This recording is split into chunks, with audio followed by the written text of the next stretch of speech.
Mi esposo me ayudó a abrir mi local de uñas, pero decidió abandonarme y quitarme todo solo porque le fui infiel. Así que me metí con un nuevo chico que era mucho mejor, me auspició, me ayudó a invertir y ahora tengo un negocio grande. Pero le volví a ser infiel y ahora me quiere terminar también. Daniel me miraba con una frialdad que yo jamás le había visto, parado frente a mi salón como si fuera un juez y yo una intrusa. Yo tenía las manos temblando, pero igual me aferraba a la idea de que todo esto era un malentendido, un ataque de orgullo masculino. Él decía que me iba a terminar y que yo iba a quedarme sin nada, como si el amor fuera una alarma que se apaga cuando a un hombre le duele el ego. Yo solo pensaba en mis clientas, en mis empleadas, en el negocio que yo había levantado con sacrificios que nadie ve y nadie agradece. Si no lo cuento desde el principio, van a decir que soy la villana, y yo no voy a cargar sola con una historia que también construyeron ellos. Cuando me casé con Víctor yo estaba convencida de que por fin me había tocado un hombre que iba a cuidarme de verdad, no esos que prometen y luego desaparecen. Él era de esos que se sienten, serios, con planes, con agenda, con esa seguridad que al principio te enamora porque crees que es estabilidad. Yo venía de una vida más caótica, más emocional, y me gustaba que él me mirara como un proyecto que podía pulirse. No lo digo como algo malo, al inicio se sentía como apoyo, como que alguien veía potencial en mí. Víctor decía que yo tenía manos para la estética, para lo fino, para lo detallista, y eso me hacía sentir especial. Él fue el que pagó mis estudios de estética, y eso la gente lo usa como argumento para decir que yo le debía algo, como si el amor se cobrara en cuotas. Yo lo viví como una inversión en mí, porque yo no pedí que me mantuvieran por capricho, yo quería crecer, yo quería una profesión. Aún así, desde esos primeros meses, Víctor empezó con su forma de ordenar mi vida, como si mi talento viniera con instrucciones. Me preguntaba a qué hora salía, con quién hablaba, por qué me demoraba, como si la confianza fuera un premio que yo tenía que ganarme diario. Y lo peor es que él lo decía con voz calmada, como si por hablar bonito ya no fuera control. Yo me decía que era normal, que era preocupación, que era cuidarme. Cuando abrió mi primer local de uñas pequeño, él lo hizo a su manera, con su lógica y sus reglas. Él elegía cosas por rentabilidad, por sentido común, y yo elegía cosas por experiencia del cliente, por estética, por el ambiente, por lo que hace que una mujer se sienta divina aunque venga triste. Al inicio nos complementábamos, porque él ponía números y yo ponía visión, pero con el tiempo esa diferencia se volvió un arma.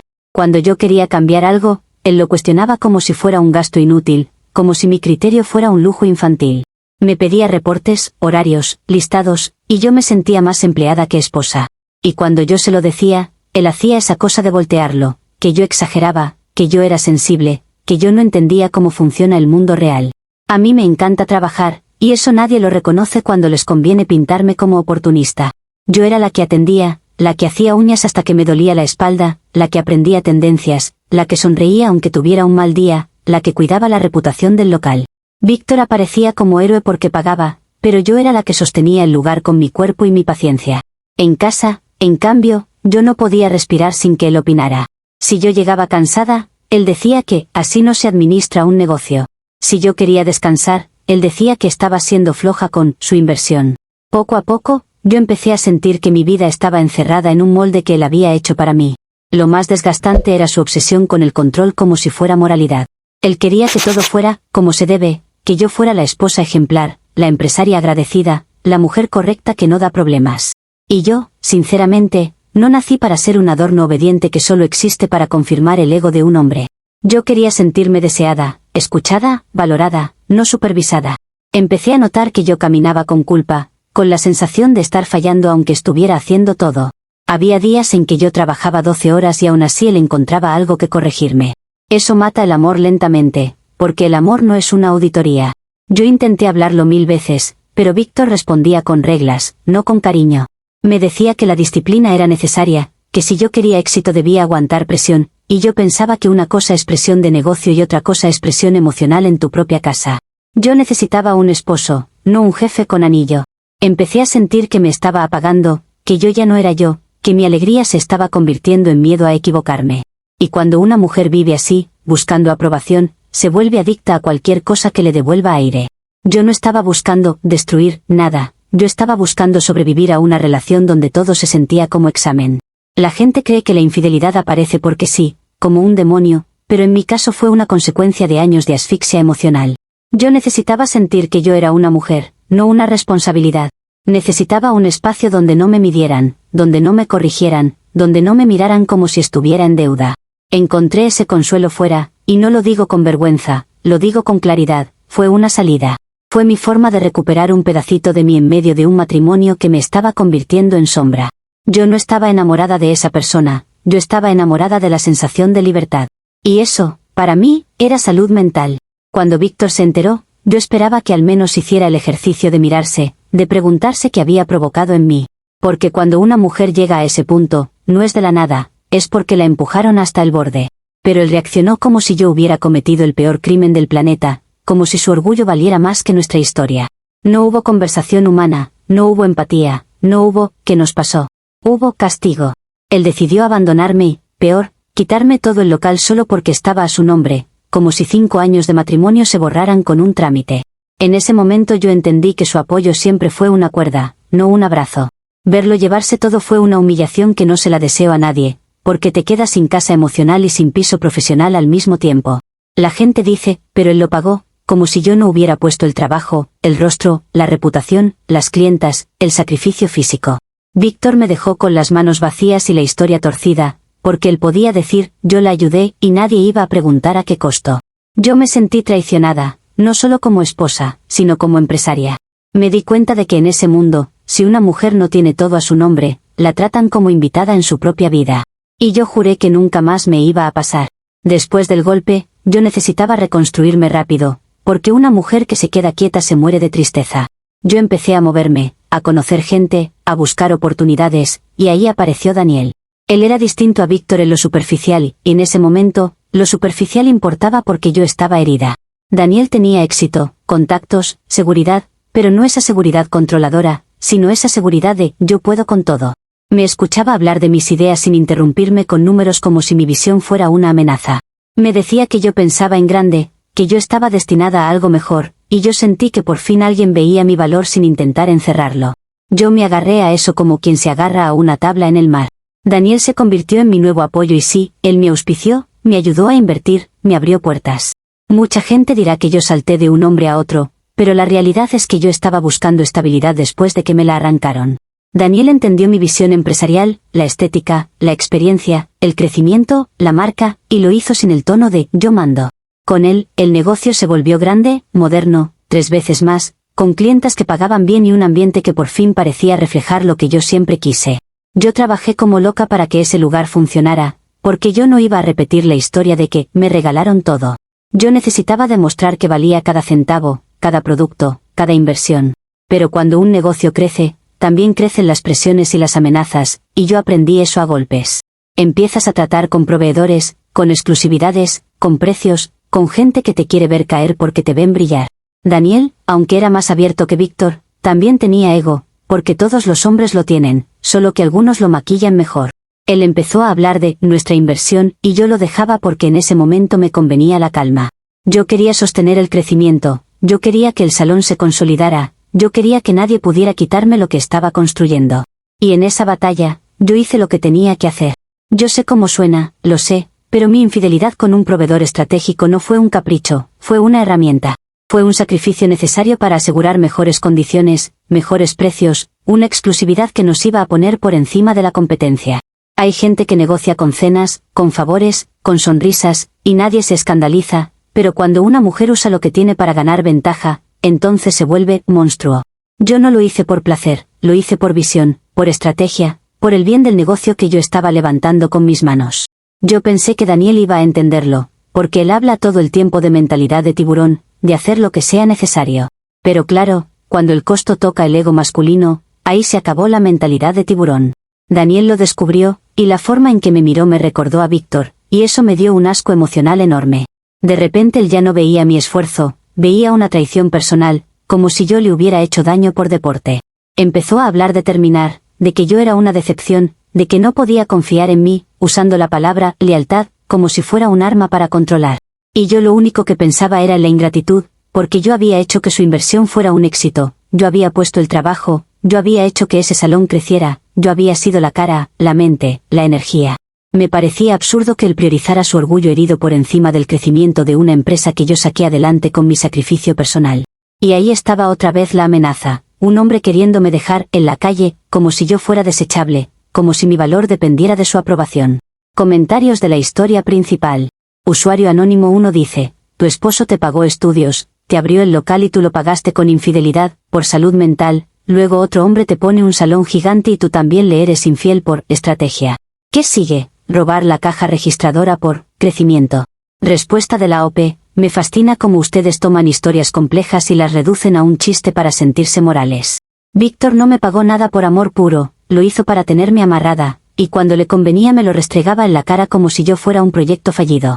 Y Daniel no me puso un salón como si yo fuera un adorno, yo lo hice rentable, yo lo levanté, yo lo posicioné. Si ustedes creen que una mujer debe aguantar control y opresión para merecer respeto, entonces el problema no soy yo, es su visión medieval de las relaciones. Usuario anónimo 2 dice, tú no eres empresaria, eres un riesgo legal con esmalte. Encima justificas engañar con un proveedor porque querías mejores precios. Eso no es sacrificio, es manipulación. Respuesta de la OP, qué interesante que cuando un hombre negocia fuerte es estratégico, pero cuando una mujer toma decisiones duras es manipulación. El mundo de negocios es sucio, solo que a ustedes les gusta fingir que todo se hace con angelitos y contratos perfectos.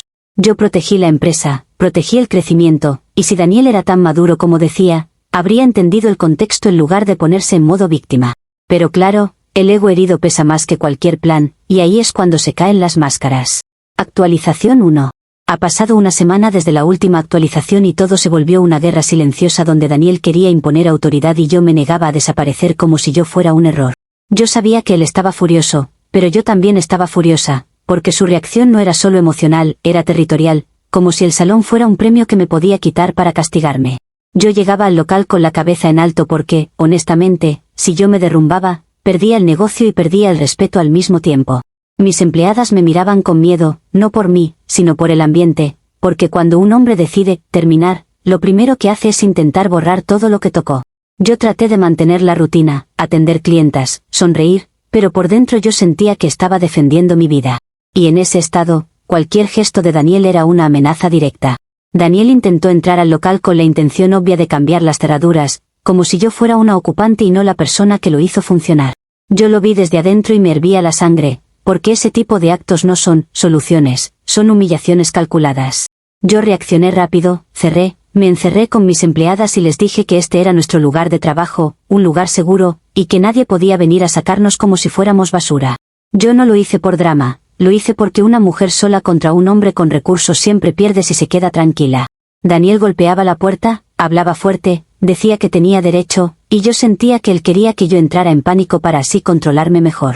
Mis empleadas estaban nerviosas, pero también me seguían porque saben que yo no soy cobarde, yo soy intensa, y a veces la intensidad salva.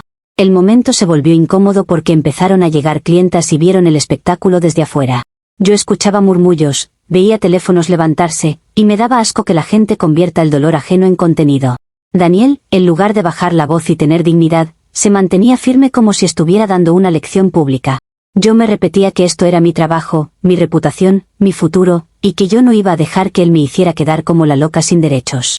Desde adentro, yo respiraba hondo y trataba de sonar profesional, pero en realidad era miedo disfrazado de fuerza. Porque sí, yo tenía miedo, no de él como persona, sino del poder que tenía para destruir lo que yo construí. Y eso es una forma de violencia que la gente no reconoce porque no deja moretones. Al final, Daniel no logró entrar ese día, y yo sentí una victoria amarga, como ganar una batalla pero saber que la guerra recién empieza. Yo me quedé adentro un buen rato, asegurándome de que todo siguiera funcionando, como si la normalidad pudiera protegerme. Mis empleadas preguntaban qué iba a pasar, y yo les dije que nada, que íbamos a seguir trabajando, que esto era un negocio serio, que nadie nos iba a pagar. Yo me lo decía a mí misma más que a ellas, porque necesitaba creerlo. Daniel se fue, pero se fue con esa calma peligrosa de quien ya está planeando otra forma de control. Y cuando un hombre se va así, tú sabes que vuelve con algo peor, no con paz. Yo intenté mantener la cabeza fría, pero mi orgullo ya estaba encendido. Lo que yo no anticipé es que Daniel iba a atacar por donde más duele, que no es la puerta, es el flujo de lo que te hace premium. Él cortó el suministro de los productos exclusivos que él mismo financiaba, como quien apaga la luz para que tú tropieces. Yo abrí la bodega y vi cómo se iba acabando todo lo de alta gama, y sentí un vacío en el estómago porque las clientas VIP no pagan por cualquier esmalte. Esas clientas quieren nombres, quieren marcas, quieren ese brillo específico que les hace sentir que están por encima del resto. Yo intenté estirar lo que había, usar con cuidado, ser creativa, pero la realidad es que un salón moderno no se sostiene con improvisación. Empecé a tener que decir frases como, hoy no llegó tal producto, y eso, en este mundo, suena a decadencia. Y yo no podía permitir que se instalara la narrativa de que mi salón se estaba cayendo. El ambiente se puso tenso porque las VIPs son las más crueles, no gritan, te sonríen y te destruyen con una mirada. Me preguntaban por qué no tenía ciertos esmaltes, por qué no podía ofrecer ciertos servicios, por qué bajó la calidad, y yo sentía que cada pregunta era un clavo en mi reputación. Yo sabía que Daniel lo hacía a propósito, porque cortar productos era su manera de decir, tú no existes sin mí. Y eso me pareció tan bajo que me dio asco, porque él mismo se beneficiaba de la imagen del salón, él mismo disfrutaba decir que estaba con una mujer exitosa. Ahora quería hacerme quedar como una improvisada.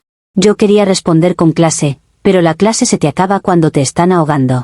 Yo tomé una decisión porque entendí que si yo me quedaba callada, Daniel iba a contar la historia primero. Y en este mundo, quien cuenta la historia primero gana, aunque mienta. Entonces usé lo único que siempre está disponible cuando los hombres te acorralan, la opinión pública. Publiqué en las redes sociales del salón que Daniel estaba acosando a una mujer emprendedora, que estaba intentando sabotear mi trabajo, y que los productos estaban agotados porque él los había robado. Yo lo escribí con el tono exacto para que sonara serio, para que la gente se indignara, para que él sintiera presión. Yo pensé que iba a generar solidaridad, que las clientas iban a apoyarme, que Daniel se iba a asustar y a negociar. Porque cuando un hombre teme verse mal, se vuelve más manejable, así funciona. Yo no lo hice por maldad, lo hice por defensa, porque nadie defiende a una mujer si ella no grita. Al principio funcionó en el sentido de que la publicación se movió, la gente comentó, me mandaron mensajes, y yo sentí un pequeño alivio. Pero esa calma duró poco porque la verdad es que las clientas VIP no tienen lealtad, tienen expectativas. Varias empezaron a pedir reembolsos, no con empatía, sino con exigencia, como si yo les hubiera fallado personalmente. Me decían que ellas pagaron por una experiencia de lujo y que si yo no podía garantizarla, querían su dinero. Y yo entendí que las redes no sostienen un negocio cuando la materia prima falta. Daniel había logrado que yo me viera inestable, y encima yo estaba sumando escándalo, que a la gente le encanta mirar, pero no pagar. Mis empleadas estaban nerviosas, y yo trataba de sostenerlas, pero por dentro ya sentía que esto se me estaba yendo de las manos. La parte más frustrante fue que el proveedor con el que yo había estado involucrada, el famoso estratégico, me bloqueó. No me explicó, solo desapareció, como hacen todos cuando hay riesgo para su imagen. Yo le escribí de 1000 formas, le dije que no lo iba a mencionar, que esto era un tema privado, que necesitaba apoyo en un momento crítico, y nada.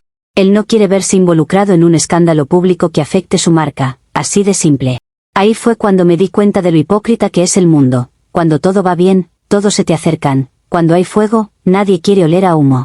Me quedé con el golpe doble, sin productos y sin aliados. Y lo peor es que Daniel seguramente se sintió ganador viendo cómo mi propia jugada me explotaba. Yo intenté salvar la situación trayendo alternativas, moviendo contactos, buscando reemplazos, pero nada se sentía igual. Las clientas notan todo, la competencia huele la debilidad, y un negocio grande no puede darse el lujo de parecer improvisado. Yo me pasaba el día atendiendo y el día entero pensando en qué iba a hacer para sostener el nivel sin el presupuesto que Daniel estaba cortando. Mis empleadas me preguntaban si íbamos a cerrar, y yo decía que no, aunque por dentro no sabía. Porque una cosa es luchar con orgullo y otra cosa es luchar con inventario vacío. Yo empezaba a sentir que el salón, ese gigante que yo había construido, estaba sostenido por hilos finos. Y yo sabía que Daniel no iba a detenerse ahí, porque cuando un hombre se siente herido, busca que tú pagues con tu vida, no solo con una disculpa. Lo que más me enojaba es que yo, a pesar de todo, seguía viendo esto como una injusticia. Daniel hablaba de traición, pero no hablaba de todo lo que yo hice para que el negocio creciera, de mis horas, de mi esfuerzo, de mi cuerpo trabajando. Él quería reducir toda mi historia a un error, como si yo fuera mala por naturaleza y no una mujer empujada a decisiones duras. Yo me decía que si él fuera realmente maduro, separaría el negocio del drama, porque el negocio es una cosa seria. Pero los hombres no saben separar nada cuando su ego está en juego, mezclan amor, control, dinero y castigo en una sola sopa tóxica.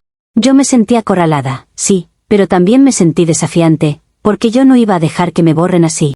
Aunque, siendo honesta, esa semana me dejó una sensación helada. Esto ya no era discusión, era el inicio de mi caída. Comentarios de la actualización 1. Usuario anónimo 1 dice, te encerraste en el local con tus empleadas y encima publicaste que Daniel robó los productos, y luego te sorprende que las VIP pidan reembolsos. Tú no proteges un negocio, tú lo incendias y luego lloras por el humo. Respuesta de la OP, Ustedes hablan como si el mundo fuera justo y como si una mujer pudiera defenderse con una sonrisa. Daniel intentó cambiar cerraduras como si yo fuera una delincuente, y yo protegía mi equipo y mi trabajo, porque si yo no lo hacía, nadie lo iba a hacer por mí. Lo de redes fue una defensa, no un incendio, porque él estaba saboteando silenciosamente y yo no iba a dejar que me asfixie sin consecuencias. Si las VIP se asustan por un conflicto, entonces nunca fueron leales al servicio, solo a su propio ego, igual que Daniel. Usuario Anónimo 2 dice, el proveedor estratégico te bloqueó porque le mostraste al mundo que eres un riesgo reputacional. Querías exclusividad con el cuerpo, terminaste sin esmaltes y sin respeto. Felicidades, empresaria. Respuesta de la OP. ¿Qué obsesión tienen con humillar a una mujer por usar herramientas que el mundo mismo premia cuando las usa un hombre con traje? El proveedor me bloqueó porque es cobarde y porque prefiere salvar su marca antes que reconocer su parte en esta dinámica. Así funcionan los tibios. Y lo de, sin respeto, me da risa, porque el respeto a las mujeres en negocios siempre es condicional. Te respetan mientras te quedas callada y no incomodas. Yo incomodé a Daniel y ahora todos actúan como si eso me quitara mérito, cuando el mérito está en el negocio que yo levanté, no en la moralidad fingida de quienes opinan desde afuera. Actualización 2.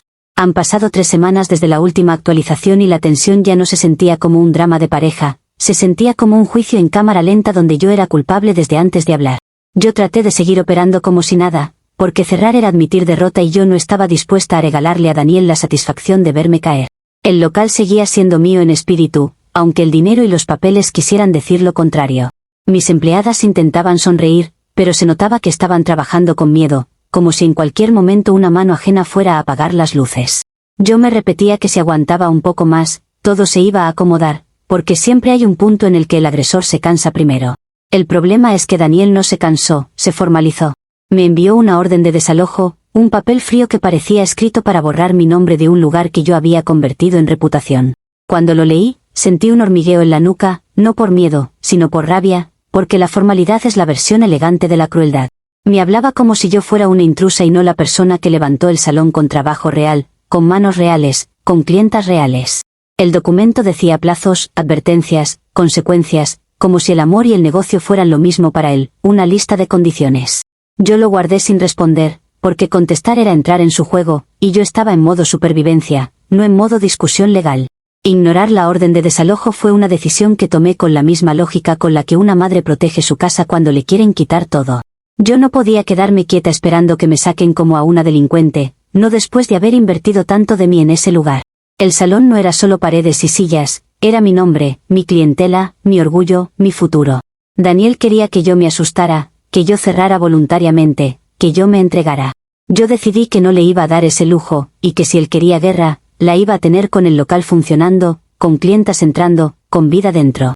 Mi error fue creer que la vida se sostiene con terquedad cuando te quitan el oxígeno. Sin productos de alta gama y con las VIP ya sospechando, yo tuve que tomar una ruta fea, pero necesaria.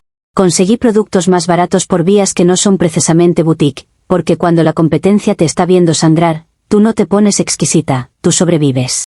Yo sabía que no era lo ideal, pero me decía que era temporal, que era un puente, que era mejor que cerrar y perderlo todo. Compré esmaltes y químicos a gente que te habla bajito, que te dice, esto es lo mismo, y tú finges creerlo porque necesitas creerlo. Me convencí de que mi técnica lo iba a compensar, de que mis manos podían convertir cualquier producto en un resultado de lujo. Y esa ilusión me duró lo suficiente para meterme más profundo. Los primeros días con productos baratos fueron una mentira sostenida por mi ego. Yo atendía con una sonrisa grande, hacía el servicio rápido, disimulaba las marcas, cambiaba explicaciones, decía que estábamos renovando inventario para sonar sofisticada. Mis empleadas me miraban con duda, pero yo les decía que confiaran, que esto era una mala racha provocada por un hombre resentido. Yo misma quería creerlo para no sentirme irresponsable. A veces el olor de los químicos me daba una punzada rara en la nariz, pero yo lo interpretaba como estrés, porque cuando una está tensa, todo parece peor.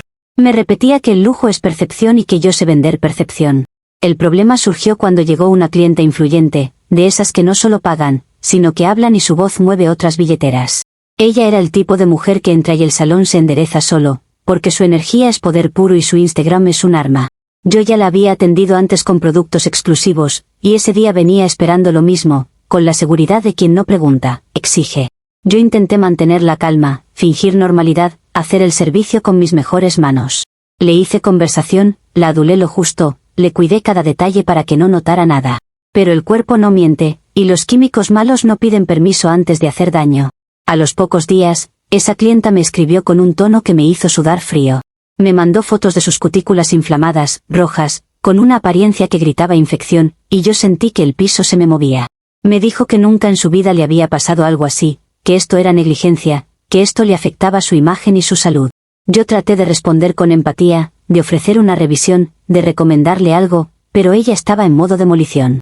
Me habló de demandas, de abogados, de compensaciones, de hacer público el caso, y cada palabra era un martillo sobre mi reputación. Yo entendí que el negocio no iba a caer por Daniel directamente, iba a caer por la consecuencia de haber intentado sobrevivir sin presupuesto. En mi cabeza se activó el modo de emergencia, ese en el que buscas un culpable antes de aceptar que la decisión fue tuya. Y el culpable perfecto era Daniel, porque él fue quien cortó el presupuesto, quien creó el ambiente en el que yo tuve que recurrir a eso. Yo no podía enfrentar una demanda millonaria, no en ese momento, no con el local en incertidumbre, no con clientas pidiendo reembolsos y proveedores desapareciendo. Yo necesitaba una solución rápida, un escudo, alguien con recursos. Daniel tenía recursos, contactos, y sobre todo tenía algo que yo podía usar, el hecho de que él había sido parte del negocio. Me dije que si la inversión era de él también, él debía ayudar a limpiar el desastre que su sabotaje provocó. Lo llamé llorando, y no fue llanto fingido, fue llanto real de una mujer arrinconada. Le dije que esto estaba pasando por su culpa, porque él me quitó el presupuesto, porque él me obligó a bajar calidad para no cerrar. Le dije que si me demandaban, también mancharían su inversión, su nombre, su imagen de hombre exitoso. Le pedí que pagara el abogado de la clienta para resolverlo rápido, porque lo que importaba era proteger el negocio, proteger la marca, proteger lo que habíamos construido. Yo pensé que él, al escuchar la palabra demanda, iba a reaccionar con pragmatismo, que iba a entender que esto ya no era una pelea de pareja. Mi error fue seguir creyendo que él se movía por el bien del negocio y no por el deseo de castigarme. Daniel no se ablandó, se organizó. Él escuchó, dijo muy poco, y cortó la llamada con una calma que en ese momento me pareció sospechosa. Yo me quedé con la esperanza tonta de que iba a llegar con un abogado, con un acuerdo, con una solución adulta. Ese mismo día yo seguí atendiendo, tratando de aparentar normalidad, porque el pánico se nota y el pánico espanta clientas. Mis empleadas me preguntaban qué había dicho Daniel, y yo respondí que estaba viendo opciones, como si yo todavía tuviera control. Por dentro, yo tenía una bola en el estómago que me decía que algo peor venía. Esa bola no se equivocó. Daniel apareció en el local, pero no como aliado, apareció como verdugo. Entró con la policía y con el dueño del edificio, que resultó ser su amigo, lo cual explica muchas cosas y confirma que cuando un hombre quiere destruirte, siempre tiene una red. Yo lo vi entrar y sentí que el mundo se me apagaba por un segundo, porque esa imagen no es discusión, es ejecución. La policía venía con una actitud de procedimiento, el dueño venía con cara de fastidio, y Daniel venía con esa seguridad de quien ya ganó. Yo intenté acercarme, hablar, pedir un momento, explicar que había una clienta amenazando con demanda y que necesitábamos resolverlo. Daniel ni siquiera me miró como persona, me miró como problema a remover. Lo más humillante fue que todo ocurrió en medio de un servicio. Había clientas sentadas, manos en lámparas, uñas a medio hacer, teléfonos listos, ojos brillando con morbo. Mis empleadas se quedaron paralizadas, y yo sentí una mezcla de rabia y vergüenza tan fuerte que casi me faltó el aire. Yo le dije a la policía que yo trabajaba ahí, que ese era mi sustento, que no podían sacarme así sin humanidad. El dueño del edificio habló de contratos y desalojo, y Daniel solo asentía, como si estuviera escuchando música. Yo intenté usar la dignidad, la empatía, la lógica, pero cuando alguien llega con papeles y uniformes, tu narrativa se vuelve irrelevante. Me pidieron que saliera, y yo me negué, porque una parte de mí todavía creía que si me plantaba fuerte, alguien iba a tener compasión. Les dije que esto era un abuso, que yo estaba siendo desalojada en mi lugar de trabajo, frente a clientas, como si fuera una criminal. Daniel respondió que yo me lo busqué, que yo ignoré la orden, que yo estaba operando sin permiso, y me lo dijo con una frialdad que me dejó helada. Yo quise gritarle que él me empujó a esto, que él creó esta crisis, pero no era un espacio para gritos, era un espacio para humillación silenciosa. Las clientas empezaron a grabar, y yo sentí que mi caída se estaba archivando en internet como entretenimiento. Ese fue el instante en el que entendí que ya no se trataba de perder un local, se trataba de perder mi nombre. Me sacaron del local y yo salí con la cabeza alta porque la dignidad es lo único que te queda cuando te quitan todo lo demás. Pero por dentro yo iba rota, con una sensación de vacío y calor al mismo tiempo, como si mi cuerpo no supiera si llorar o pelear. Mis empleadas salieron detrás, algunas llorando, otras en shock, y yo sentí culpa porque ellas también estaban pagando la guerra de un hombre herido. Daniel se quedó adentro hablando con el dueño, como si yo nunca hubiera existido ahí, como si mi trabajo fuera una decoración que se quita. Yo miré el letrero, las sillas, las mesas, las lámparas, y fue como ver un sueño siendo confiscado. La gente se aglomeró un poco, y yo escuchaba susurros, y todo lo que yo había construido se convirtió en un espectáculo barato. Lo peor fue pensar en la clienta influyente y la infección, porque ese escándalo no se detiene por cerrar una puerta. Yo sabía que ella iba a hablar, que iba a exagerar, que iba a arrastrarme por el piso con su influencia. Yo imaginé demandas, multas, reportes, reseñas, y sentí que me estaba ahogando en consecuencias. Daniel, en vez de ayudarme a contener eso, acababa de ponerme una etiqueta pública de desalojada, y esa etiqueta pega fuerte en una industria donde la imagen lo es todo. Yo quise creer que al menos él iba a entender que destruirme también dañaba la inversión, pero claramente él prefería ver arder todo con tal de que yo perdiera. Esa es la verdadera inmadurez, y nadie la señala porque viene con traje y policía. Yo me quedé en la calle con una bolsa en la mano y la sensación de que mi vida acababa de ser expulsada en horario de atención. Esa noche dormí en un lugar prestado, con el celular lleno de mensajes, algunos de clientas indignadas, otros de gente curiosa, otros de empleados preguntando qué hacer. Yo no tenía respuestas claras porque no puedes planear desde el suelo cuando te acaban de empujar. Pensé en llamar a Víctor y me dio vergüenza, pensé en buscar al proveedor y ya estaba bloqueada, pensé en gritar en redes otra vez y entendí que ya no me creían. Había pasado de ser mujer emprendedora acosada, a ser dueña irresponsable desalojada, y esa narrativa se pega como esmalte malo. Lo único que me quedó fue una amenaza nueva, más grande que cualquier ruptura, el problema legal y reputacional que venía encima como un tren. Y yo, por primera vez en mucho tiempo, sentí miedo real de quedarme sin nada, no por amor, sino por haber convertido mi vida en una apuesta que ahora me estaban cobrando con intereses. Comentarios de la actualización 2. Usuario anónimo 1 dice: operaste con productos del mercado negro para no cerrar y terminaste infectándole las cutículas a una clienta influyente. Luego lloraste a Daniel para que pague el abogado. Elena, tú no haces negocios, tú haces desastres y pides que otros los arreglen. Respuesta de la OP: qué gracioso que la gente se haga la pura cuando jamás ha estado al borde de perder su sustento por el sabotaje de alguien con poder. Yo no quería usar productos baratos, yo tuve que hacerlo porque Daniel me cortó el presupuesto y me dejó sin alternativas, pero claro, es más cómodo señalarme a mí que hablar del hombre que decidió ahogarme. La infección fue una consecuencia terrible, sí, pero en vez de ayudar a contenerla por el bien de la marca, él eligió usarla como excusa para rematarme. Y yo lloré porque soy humana, no porque sea inútil, pero ustedes confunden humanidad con debilidad porque les encanta ver a una mujer pagar sola. Usuario anónimo 2 dice: el tipo llegó con policía y el dueño del edificio y te sacó en medio de un servicio mientras grababan. Eso no es ego herido. Eso es que tú ignoraste una orden formal y te creíste intocable. Te pasó por jugar a la víctima. Respuesta de la OP: me encanta cómo hablan de lo formal, como si lo formal siempre fuera justo. Ignorar una orden no me convierte en criminal, me convierte en alguien desesperada tratando de sostener empleo, clientas y equipo mientras me cortaban las piernas. Daniel no buscó una solución, buscó humillación, porque pudo esperar, pudo negociar, pudo actuar con humanidad, pero eligió el show con policía para dejar claro quién manda. Y lo de víctima, lo usan como insulto cuando en realidad sí fui víctima de una dinámica de poder donde el hombre que financia cree que también financia tu derecho a existir. Actualización 3. Han pasado 2 años desde la última actualización y el tiempo no fue medicina, fue sentencia. Cuando un escándalo te explota en la cara en una industria de imagen, la gente no olvida, solo cambia el chisme de forma.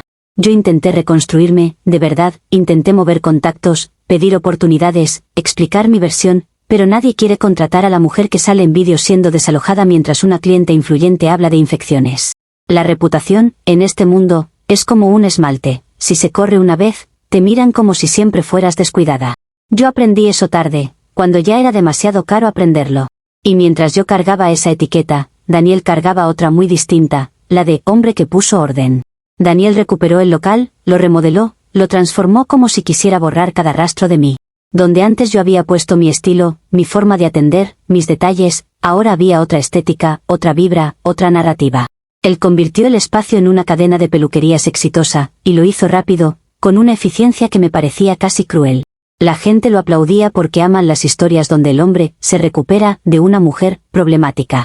Él se volvió ejemplo de negocios, de disciplina, de lealtad, y yo me volví advertencia.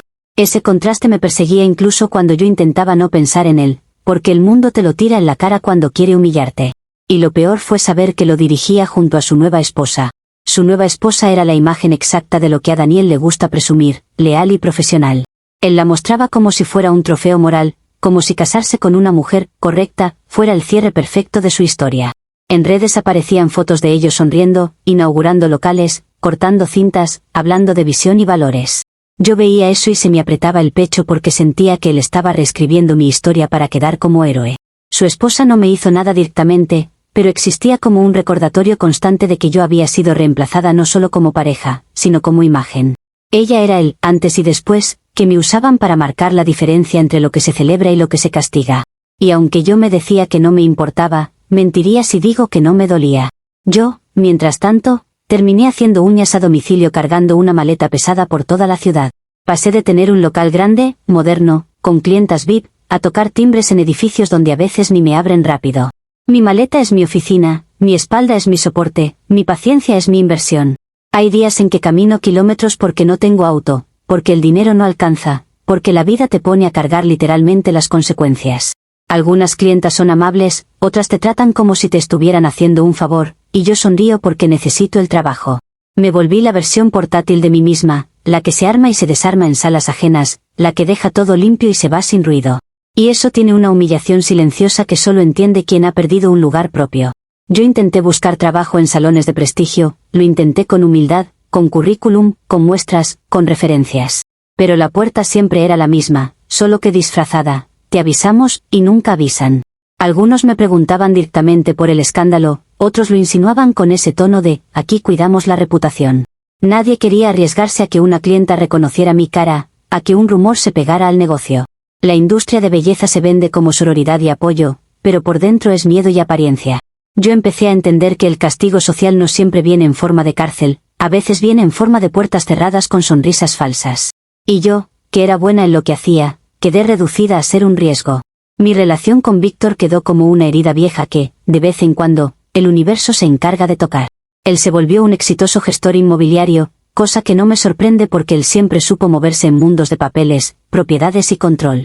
Yo lo vi una vez en la calle, bien vestido, con esa seguridad fría, y por un segundo mi cuerpo reaccionó como si todavía fuéramos algo. Yo pensé que al menos me iba a mirar, aunque fuera con desprecio, porque 5 años no se borran tan fácil. Pero él se negó a saludarme y pasó como si yo fuera una desconocida, como si mi existencia le diera asco. Eso fue más duro que cualquier insulto, porque un saludo negado es una forma de borrar a alguien en público. Y en ese momento sentí el peso completo de lo que significa quedar marcada. El karma, si es que existe, no me pegó con una lección bonita, me pegó con una escena casi cómica. El chico con el que engañé a Daniel, el proveedor estratégico, terminó siendo socio principal de Víctor.